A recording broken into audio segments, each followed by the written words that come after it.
Good morning students. आज मैं आपको एक विशेष प्रकार की प्रैक्टिकली नॉलेज देने जा रहा हूँ, जिससे आप समझेंगे कि राग को किस तरह से गाया बजाया जाता है, या यूँ कहें कि राग ध्वनि से लेकर राग की एंड तक किन किन चीज़ों का संयोग रहता है, जिसकी वजह से राग गाया या बजाया जाता है। नंबर 1, ध्वनि जो आप सुनते हैं, जो हमारे कानों को सुनाई देती है, वह ध्वनि कहलाती है। और नाद भी ध्वनि का ही प्रकार है। नाद 2 प्रकार के होते हैं, आहत नाद और अनाहत नाद। इसके बाद है श्रुति। श्रुति के बाद स्वर बनते हैं, और 22 श्रुतियाँ हमारे हिंदुस्तानी संगीत में मानी गई हैं। 22 श्रुतियों पर 12 स्वरों की स्थापना की गई है विद्वानों द्वारा। और जब यह स्वर एक क्रम अनुसार में गाए जाते हैं तो अलंकार बनते हैं। जैसे कि माना कि ये सा रे गा मा पा धा नी सा, सा रे धा पा मा गा रे सा। अभी देखिए, सावन रे टू गा थ्री मा फोर पा, 5 6 धा नी 7 एंड अगेन सा। तो यह 7 स्वर हुए। अगर आप यह सोचते हैं कि नी के बाद सा लगा, सा रे गा मा पा धा नी सा, ये जो सा है, ये सा का ही दूसरा रूप है। अब ये दूसरा रूप कैसे है? सप्तक 3 प्रकार के होते हैं। पहला मंद्र सप्तक, दूसरा मध्य सप्तक, तीसरा तार सप्तक। पहला मंद्र सप्तक, जब भी हम इसमें स्वरों को लिखते हैं, मंद्र सप्तक के स्वरों को लिखते हैं, तो नीचे डॉट आएगी। सा रे गा मा पा धा नी, इन 7 स्वरों के नीचे डॉट लिखेंगे हम, हर एक स्वर के नीचे। मध्य सप्तक में कोई डॉट नहीं आएगी, और तार सप्तक में ऊपर डॉट आएगी। तो यह जो सा है लास्ट वाला, सा रे गा मा पा धा नी सा, ये सा है हमारा तार सप्तक का। अब इन्हीं ये हुए हमारे 7 स्वर, और इनके विकृत स्वर हैं 5, तो टोटल हुए हमारे 12 स्वर। विकृत स्वरों में से है ये 7 शुद्ध हैं पहले, और इनके बाद जो विकृत स्वर हैं, विकृत स्वर 5 माने गए हैं, 4 कोमल, 1 तीव्र। तीव्र माँ कहते हैं उसे, और रे गा धा नी, यह कोमल भी होते हैं और शुद्ध भी होते हैं। इस प्रकार हमारे एक सप्तक में 12 स्वर होते हैं, और श्रुतियाँ हमारी 22 होती हैं। 22 श्रुतियों पर कुछ कुछ गैप देकर यह 12 स्वरों की स्थापना की गई है। अब सबसे पहले अलंकार, जो मैं आपको सिखा चुका हूँ पहले, 1 टाइम हम पहले गाएंगे, उसके बाद मैं आपको बताऊंगा कि राग के क्या नियम होते हैं।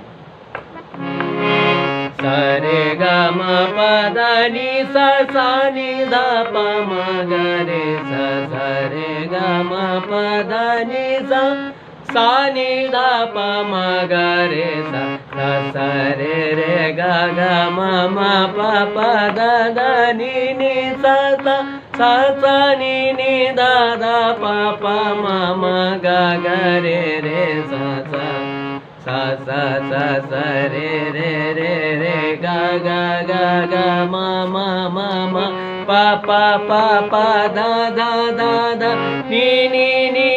सा नी दा पा मा गा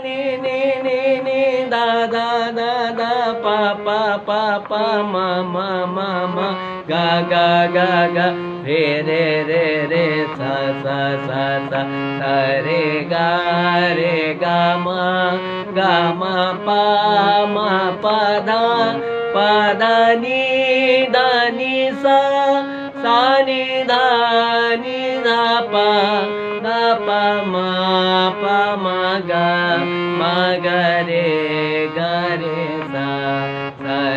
ग म प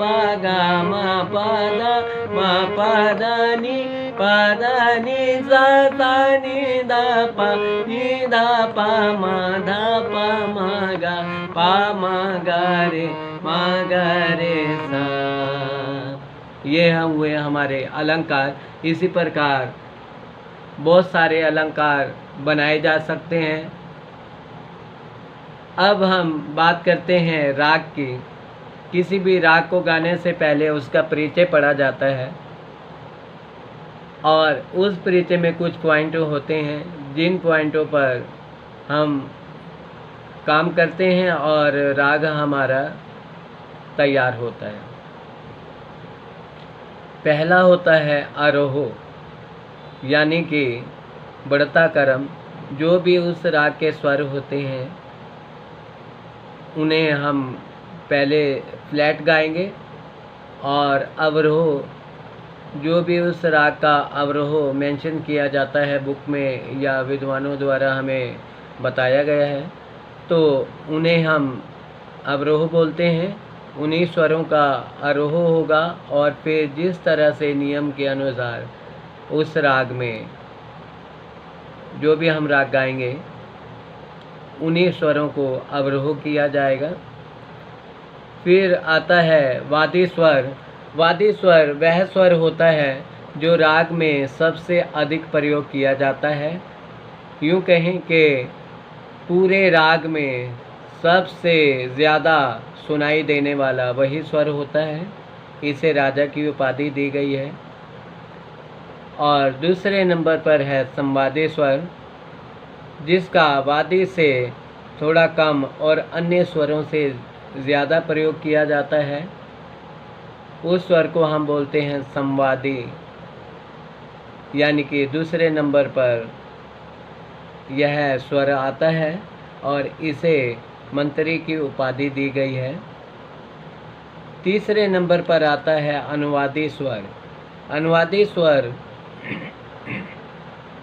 अनुवादी स्वर वह स्वर होते हैं जो वादी और संवादी के अतिरिक्त जितने भी स्वर होते हैं उन स्वरों को बोलते हैं अनुवादी स्वर। लास्ट में होता है विवादी स्वर।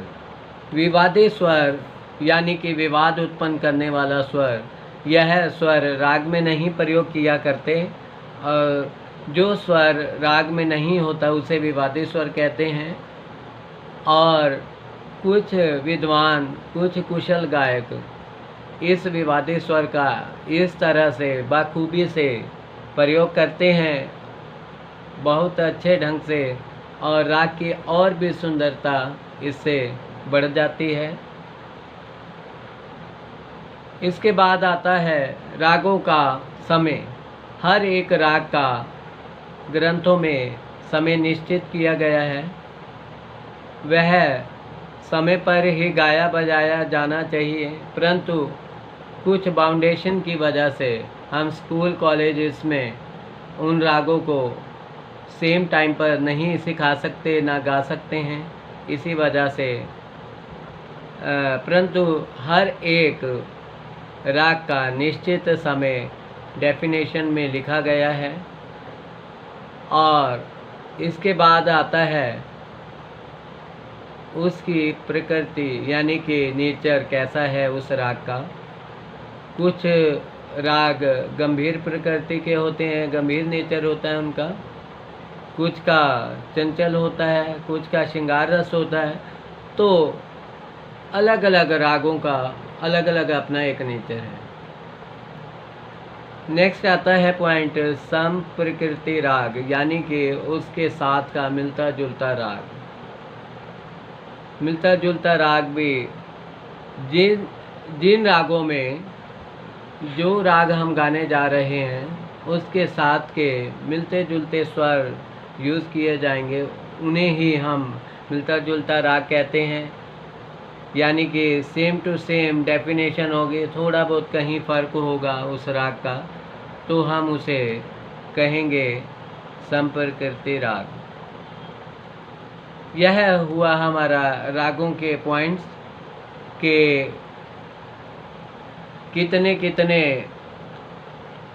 जो भी हमारे पॉइंट बनते हैं कि किस राग को आरोह अवरोह किस प्रकार गाई जाएगी, और वादी स्वर क्या होगा, संवादी स्वर क्या होगा, अनुवादी, विवादी, समय।